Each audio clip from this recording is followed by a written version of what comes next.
Hello and welcome back. Now we're installing a K&N cold air intake on this 2010 Jeep, and we're going to see if we get any increase in our miles per gallon from it. Now this has a stock air box, but it does have a K&N filter in it already, so hopefully we're looking for gains.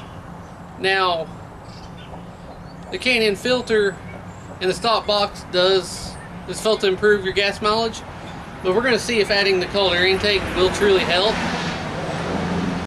Okay, right now we're at 12.1. Now this truck is obviously lifted with bigger tires, and that was hurting the stock fuel mileage. Now one mod that's already been done to this is E3 Diamond Fires, and we were at low 11s, high 10s before the plugs, and this we're at after the E3 plugs. So hopefully we'll get a good gain out of this cold air intake. Alright, now our gas mileage is 11.6.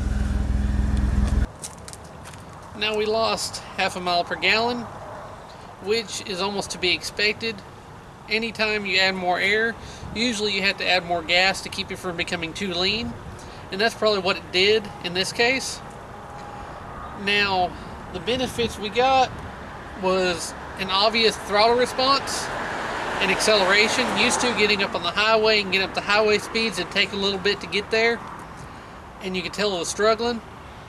Now it gets up to speed fairly quick, a lot quicker than it did, and just the acceleration just from a dead stop is much better, and obviously full throttle performance has increased. Now this thing has a 4-inch suspension lift, 2-inch body lift, 20-inch rims, and bigger tires than normal, so it needed a little bit more power to help it move down the highway and taking off from a dead stop.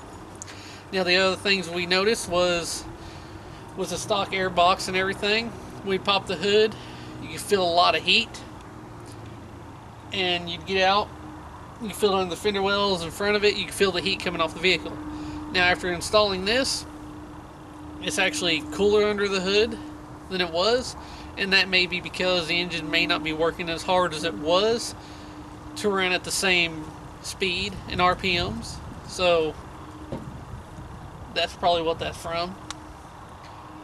And there is a noticeable sound difference, which isn't too bad in my opinion. Some people don't like it, some do, but other than that, we did lose a little bit of gas mileage. We gained a lot of performance, and the owner is happy with it because now he can get up the highway, get up to speeds, and do what he needs to do because he drives it almost daily, so it helped him out.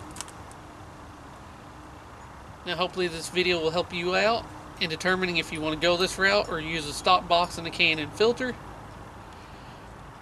Now if you like this video, go ahead and like and subscribe, and keep a watch out for more content. And as always, thanks for watching.